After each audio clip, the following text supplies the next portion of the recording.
Subscribe now and press the bell icon. Never miss an update. नमस्कार साथियों, कैसे हैं आप सभी। आज बहुत लंबे अंतराल के बाद मैं आपके लिए वीडियो ला रहा हूं। उम्मीद करता हूं आप सभी स्वस्थ होंगे और अच्छे से होंगे।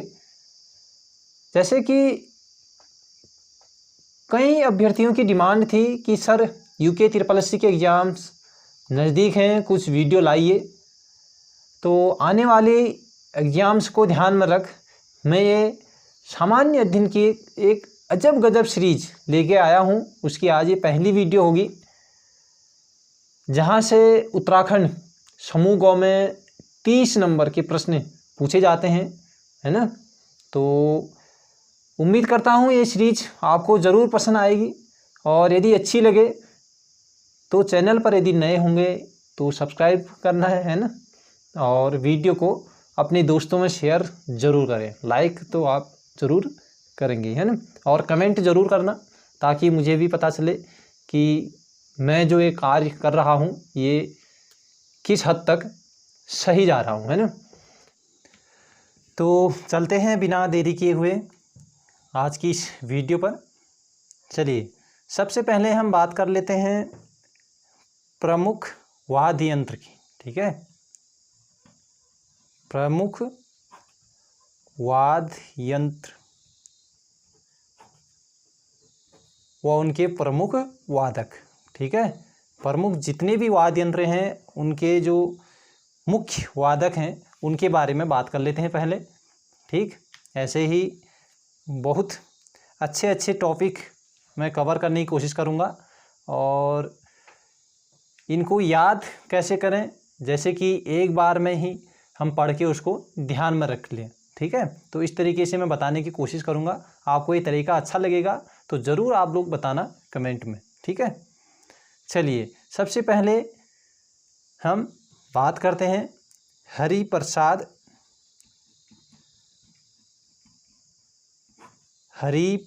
चौरसिया। हरिप्रसाद चौरसिया, बताइए ये किससे संबंधित है। ठीक है, ये हमारे प्रमुख वादक हो गए, और यहाँ पर हम वाद्य यंत्र की बात करेंगे। ठीक है, तो आप लोग बताइए कि किस वाद्य यंत्र से संबंधित है।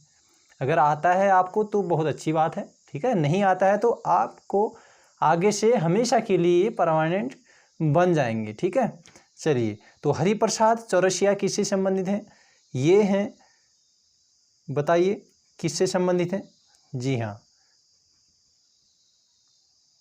बिल्कुल बांसुरी वादन से। ठीक है, बांसुरी वादन से।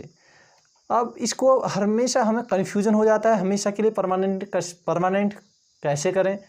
तो हरिप्रसाद चौरसिया, देखो इसमें क्या आ रहा है, हरि आ रहा है ना, और हम बोलते हैं ना हरे कृष्णा हरे कृष्णा।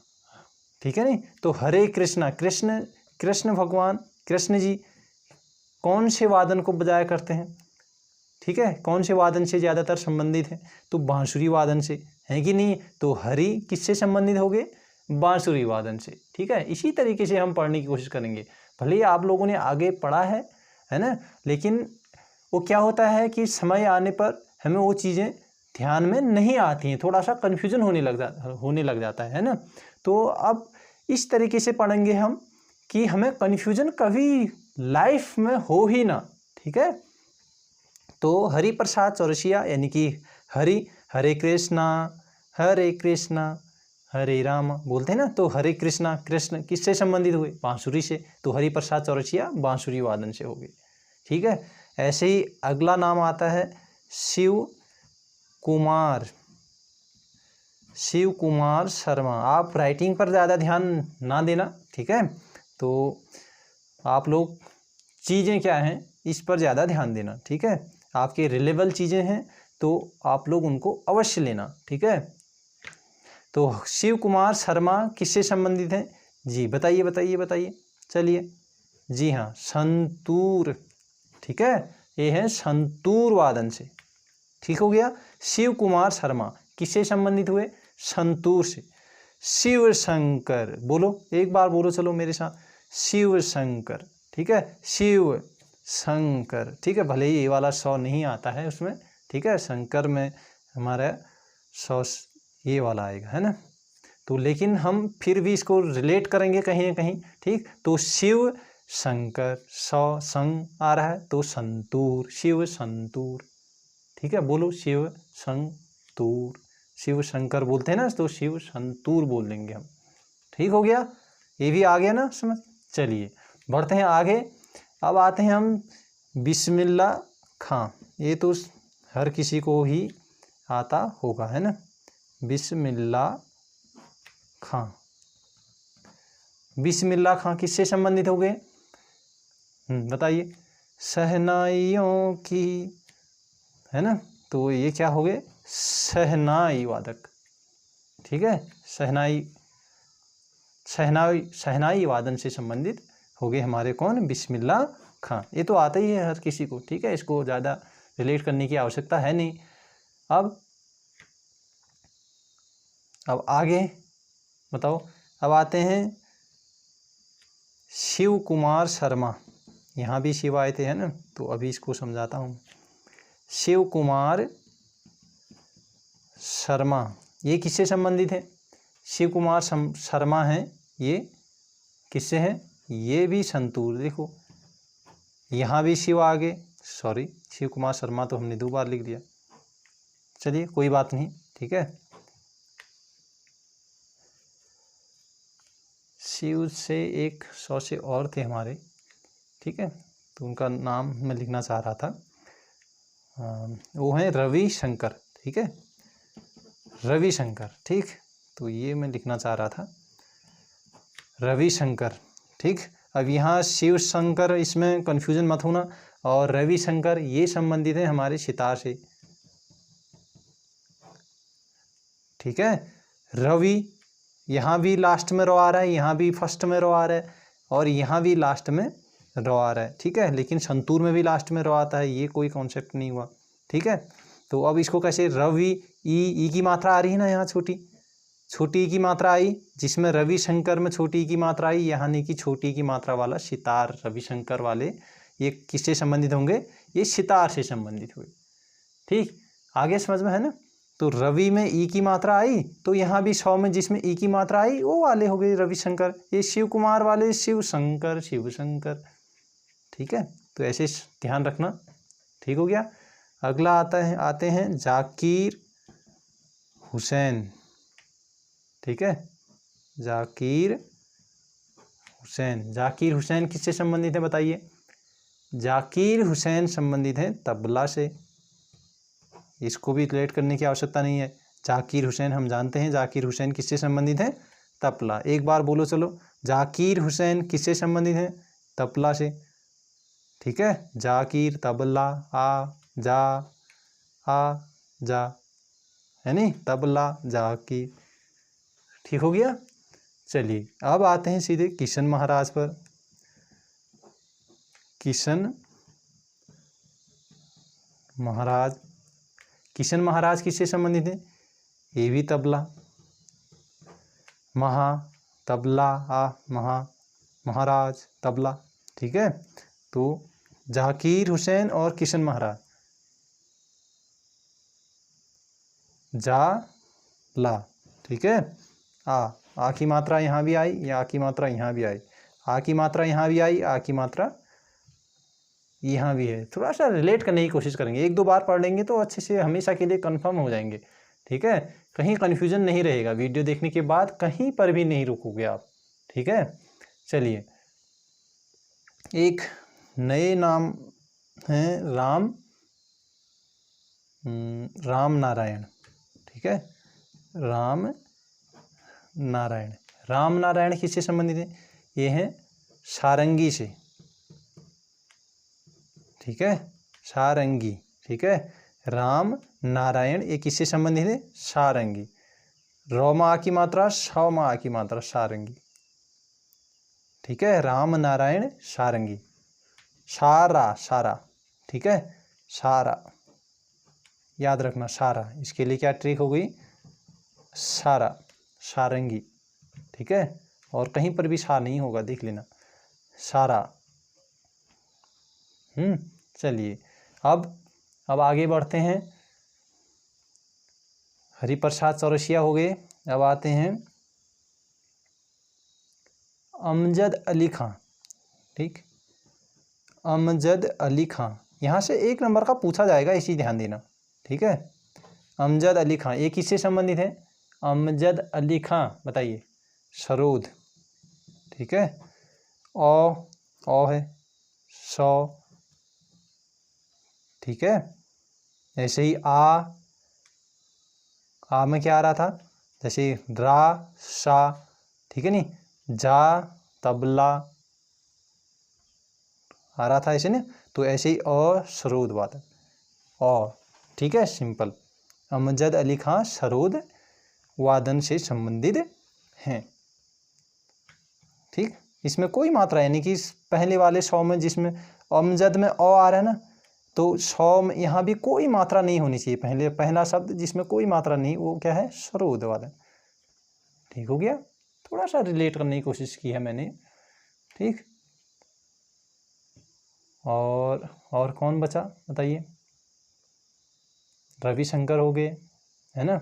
हाँ, एक बिरजू महाराज। ठीक, एक हमारे बचे बिरजू महाराज। ठीक है,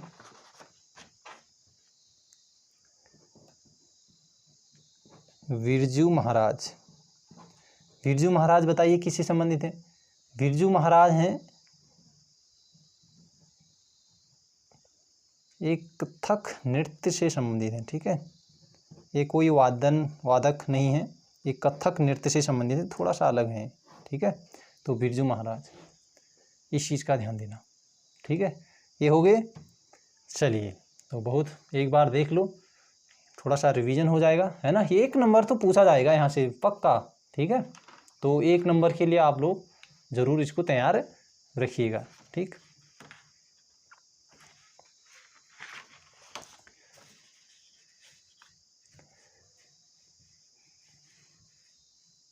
चलिए अब आते हैं प्रमुख खेल और उसके सदस्य। ठीक है, उसके कितने प्लेयर होते हैं उसमें। तो चलिए पहले बताओ पोलो में कितने होते हैं।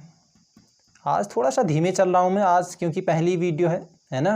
और अगर ये वीडियो अच्छी लगती है इस टाइप प्रकार से, तो आगे से मैं कोशिश करूँगा कि उत्तराखंड से संबंधित जीके जो 40 नंबर की पूछी जाती है, तो उसको भी एक अच्छे तरीके के साथ उसको रिलेट करके फैक्ट से संबंधित जितने भी क्वेश्चन बनते हैं उन सभी क्वेश्चन को लाऊंगा, है ना। और उसको आपको याद करने की ट्रिक और उसको रिलेट करके याद करने की कोशिश कराऊंगा। ठीक है, तो चलिए तो पहले हम बात कर लेते हैं पोलो में कितने खिलाड़ी होते हैं। देखो यार, पोलो यानी कि पोलो को आप पोल, ठीक है, एक जैसे हम लोकल लैंग्वेज में बोलते हैं ना पोल। ठीक, लाइट के पोल होते हैं जैसे। ठीक है, खंबा, जिसको हिंदी में हम खंबा बोल देते हैं। ठीक, वैसे हम उसको लोकल में पोल कहते हैं। तो पोल कैसा होता है? तो होता है हमारा, कैसा होता है? वो होता है बेलनाकार, है ना। बेलनाकार होता है, चारों ओर से ढका हुआ। बेलनाकार मतलब कि चारों ओर से ढका हुआ। ठीक है, तो वो चारों ओर से ढका हुआ होता है बेलनाकार। ठीक, तो आप समझ लीजिए बेलनाकार यानी कि ये हो गया, है ना। ये इसमें आवरण पूरे क्या होता है, ढका रहता है ना। पोल क्या होता है, एक पूरा चारों ओर से कवर होता है। तो पोलो में चारों ओर से कवर यानी कि 4। पोलो में कितने खिलाड़ी होंगे? 4 खिलाड़ी होंगे। ठीक है, ऐसे ही अगर वाटर पोलो की बात आएगी, वाटर पोलो, अब इसमें कितने खिलाड़ी होंगे? तो वाटर, देखो पोलो में कितने होते हैं? 4। वाटर में कितने डिजिट, कितने शब्द, कितने वर्ण हैं बताओ? वाटर 3, है ना। तो 4 और 3 कितने हो गए? 7। ठीक हो गया। ऐसे ही खो खो बताओ, खो खो में कितने हुए? खो खो में कितने खिलाड़ी होंगे? खो खो में होंगे खो, ठीक है, खो नो, खो नो, खो नो, बोलो बोलो, है ना। तो 9, नो, खो नो। ठीक है, तो खो को हम रिलेट करेंगे नो से, खो यानी कि नो नो नो, ठीक है। तो इसमें कितने खिलाड़ी होंगे, 9 खिलाड़ी होंगे। ऐसे ही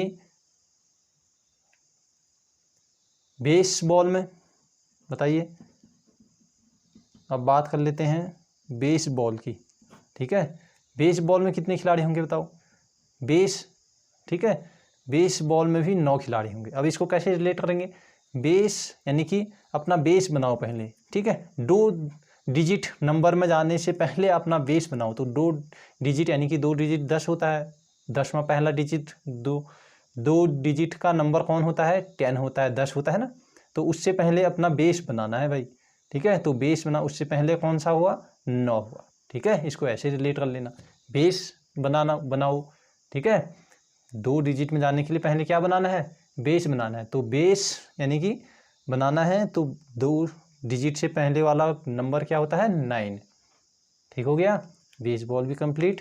ऐसे ही कबड्डी तो सभी जानते हैं, है ना। कितने होते हैं कबड्डी में, कबड्डी में होते हैं 7 प्लेयर, ठीक है। इसको याद कराने की कोई आवश्यकता मुझे नहीं लगती कि किसी को ध्यान नहीं होगा करके। कबड्डी 7 प्लेयर होते हैं, ध्यान है, कबड्डी 7। ऐसे ही वॉलीबॉल, कभी कभी एग्जाम प्रेशर की वजह से हम वॉलीबॉल, बेसबॉल, बास्केटबॉल इनमें कन्फ्यूज़न हो जाते हैं, ठीक है। तो अब बेसबॉल में तो होना नहीं है, और वॉलीबॉल तो स्कूलों में काफ़ी ज़्यादा चलता है क्रिकेट की भांति। तो वॉलीबॉल में कितने होते हैं, 6 प्लेयर होते हैं, खेला भी होगा कई लोगों ने। तो 6 प्लेयर होते हैं प्रत्येक टीम में, इसमें कितने होते हैं, 6 प्लेयरों की टीम होती है, ठीक हो गया। वॉलीबॉल 6 प्लेयर होते हैं, बेसबॉल 9 हो गए, ठीक है। अब बचता है बास्केटबॉल, इनमें कन्फ्यूजन होता है, ठीक है। और यहीं से क्वेश्चन उठा लेता है आयोग, ठीक है। तो बास्केटबॉल, इसमें कितने प्लेयर हो गए, 5 प्लेयर, ठीक है। बास्केटबॉल 5 प्लेयर, कैसे याद रखिए, बास 5 आ रहा है ना साउंड। तो बास्केटबॉल, बास 5, ये आ रहा है ना।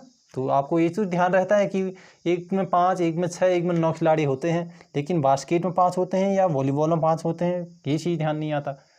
या बेसबॉल में कितने होते हैं, 5 होते हैं, 6 होते हैं, 9 होते हैं करके, है ना। तो बास 5, ये साउंड आ रहा है, बास 5, ठीक है, 5 ऐसे याद रखना, बास्केट 5 हो गया, ठीक है। तो ये भी कंप्लीट। अच्छा, ऐसे ही देखो 11 क्रिकेट में तो 11 प्लेयर होते हैं, ये सबको मालूम होता है ना। क्रिकेट हो गया, हॉकी हो गया, फुटबॉल हो गया, इसमें 11 प्लेयर होते हैं, ये चीज़ ध्यान रखना, ठीक है। चलो यहाँ पर लिख लेता हूँ मैं, ठीक है। क्रिकेट हो गया, हॉकी हो गया, ठीक है, और फुटबॉल हो गया। इन सभी में 11 प्लेयर होते हैं, ठीक है। हॉकी हमारा राष्ट्रीय खेल है, ठीक है नहीं। क्रिकेट हम देखते हैं और हमें मालूम है 11 प्लेयर होते हैं, लेकिन फुटबॉल में भी 11 प्लेयर होते हैं, ये चीज़ ध्यान है। जो बड़ी फील्ड पर खेला जाता है ना, फुटबॉल भी बड़ी फील्ड पर, हॉकी भी और क्रिकेट भी। इतना ध्यान आ गया होगा आप लोगों को, है ना। अच्छा, एक चीज़ बता दीजिए कि युवा दिवस कब होता है। युवा दिवस सब जानते हैं, है ना, विवेकानंद जी की याद पर, ठीक है। तो वो होता है 12 जनवरी, और इसी का दोगुना देखो, 12 जनवरी का दोगुना क्या होता है, 24। 12 का दोगुना क्या होता है, 24। 24 जनवरी को बनाया जाता है राष्ट्रीय बालिका दिवस। तो ये मैंने पूछा आपसे राष्ट्रीय बालिका दिवस को याद कराने के लिए, ठीक है, पूछ सकता है, ठीक है। राष्ट्रीय बालिका दिवस, राष्ट्रीय बालिका दिवस कब मनाया जाता है, 24 जनवरी, ठीक है। तो राष्ट्रीय युवा दिवस, ठीक है, युवा दिवस 12 जनवरी हो गया, तो उसी के दोगुने यानी कि 24 जनवरी को क्या, बालिका दिवस मनाया जाएगा, ठीक है। और देखो एक इसके बाद 24 से मुझे ध्यान आ रहा है 25 जनवरी का। तो 25 जनवरी को कौन सा दिवस मनाया जाता है, 25 जनवरी को मनाया जाता है राष्ट्रीय मतदान दिवस, ठीक है, मतदान दिवस। तो अब इसको कैसे याद रखोगे? देखो 25 जनवरी, देखो हमारा देश कब गणतंत्र हुआ? 26 जनवरी को हुआ, है ना। और उससे एक दिन पहले हम मतदान करेंगे, तभी तो, देखो मतदान करेंगे तो तभी तो गणतंत्र माना जाएगा ना। गणतंत्र मतलब क्या है कि लोगों के द्वारा नियुक्त हुआ, ठीक है नहीं, लोगों के लिए नियुक्त हुआ है, या लोगों के लिए जो शासन है ना, तो वही तो गणतंत्र है। तो ये गणतंत्र 25 जब पहले मतदान करेंगे उसके बाद ही गणतंत्र माना जाएगा, ठीक है। तो ऐसे रिलेट करना है इसको, 25 जनवरी मतदान दिवस हो गया, ठीक है। और बताओ भारत में पहली जनगणना कब हुई? भारत में पहली जनगणना हुई 1872 में, और उस समय लॉर्ड मेयो,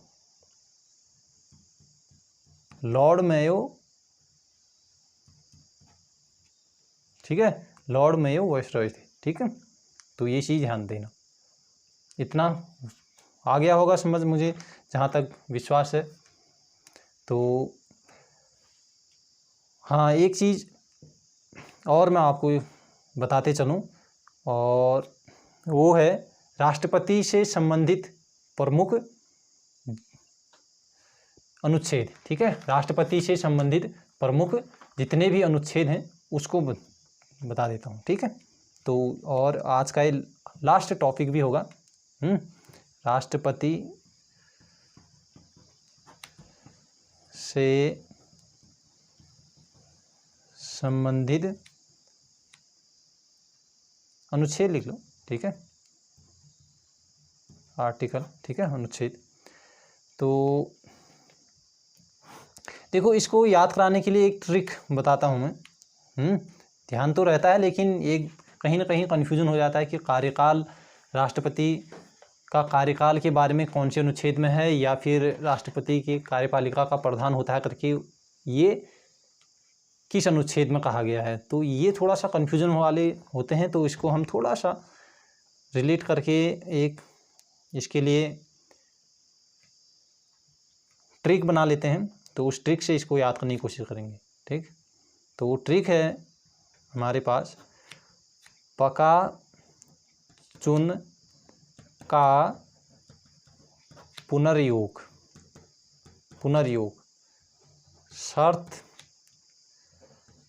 शर्त शपथ महाभियोग, ठीक। तो हम ये तो जानते हैं कि राष्ट्रपति के पद के बारे में जहाँ जिस अनुच्छेद में बात की गई है वो है 52, ये जानते हैं हम लोग, है ना। और ये भी जानते हैं कि महाभियोग जो लगाया जाता है वो अनुच्छेद 61 के अंतर्गत राष्ट्रपति पर महाभियोग लगाया जाता है, ठीक है। ये बात की गई है 61 अनुच्छेद में, ठीक।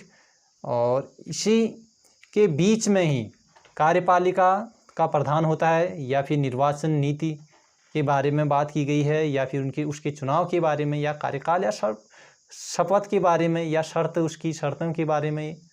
तो इस चीज़ को हम समझने की कोशिश करेंगे, ये सभी उसके बीच में ही आ जाते हैं। तो इसमें पॉवर से जो संबंधित है, ठीक है, तो मैं लिख लेता हूँ सीधे, पॉवर से संबंधित है उसके पद के बारे में, राष्ट्रपति के बारे में जो बात की गई है वो 52, उसके पद के बारे में बात की गई है 52 अनुच्छेद में, ठीक है। फिर इसी के बाद का से संबंधित है कार्यपालिका,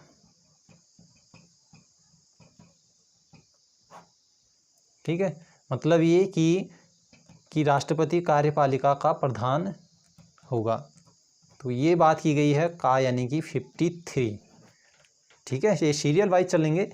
53 अनुच्छेद में बात की गई है राष्ट्रपति के कार्यपालिका का प्रधान, राष्ट्रपति जो है कार्यपालिका का प्रधान होगा, ठीक, इसकी बात की गई है। फिर चू से संबंधित है हमारा चुनाव, ठीक है। तो ये 53 के बाद क्या आया 54, ठीक है। राष्ट्रपति के चुनाव के बारे में यहाँ पर चर्चा की गई है 54 में। ऐसे ही 55 में क्या आ जाएगा, 9 से निर्वाचन नीति, यानी कि राष्ट्रपति के निर्वाचन के बारे में बात की गई है। किस अनुच्छेद में? 55 में। ऐसे ही 56 में क्या आया? का। एक का तो पहले आ गया, कार्यपालिका का प्रधान। पहले देखो प्रधान की बात होगी, ठीक है, कार्यपालिका का प्रधान होगा। इस का मतलब ये है, ठीक है। अब जो संबंधित है वो है कार्यकाल। देखो पहले कार्यपालिका का प्रधान होगा तभी तो उसके कार्यकाल का जिक्र होगा, है ना। तो इसको ध्यान रखना, थोड़ा सा रिलेट करना। तो कार्यपालिका का प्रधान की जो बात है वो 53 वाला है, और जो 56 है जो वो क्या है? कार्यकाल की बात की गई है उसके, ठीक है। पहले कार्यपालिका का प्रधान के बारे में, थोड़ा सा इन्हीं दो में कन्फ्यूजन हो जाता है कि 56 में या 53 में। तो ये 56 में कार्यकाल की बात की गई है, ठीक है। उसके बाद पुनर से क्या हो जाएगा? क्या हो जाएगा? पुनर्नियुक्ति, ठीक है। यानी कि एक राष्ट्रपति वो कितनी ही बार नियुक्त हो सकता है, भारत में ये व्यवस्था है, ठीक। जैसे कि हम अमेरिका में, संयुक्त राज्य अमेरिका की अगर बात करें तो वहाँ एक व्यक्ति केवल 2 बार, है ना, केवल 2 बार राष्ट्र का राष्ट्रपति नियुक्त हो सकता है, ठीक है। उसके बाद नहीं हो सकता है। लेकिन यहाँ पुनर्नियुक्ति हो सकती है, ठीक है। कितनी बार, 3 बार, 4 बार, कितनी बार बन जाए। तो ये 57 में बात की गई है इसकी। कौन से अनुच्छेद में? 57 में, ठीक। अब यह, ठीक है, शर्त कहाँ? पक्का चुन का पुनर्नियुक्ति की बात की गई है। योग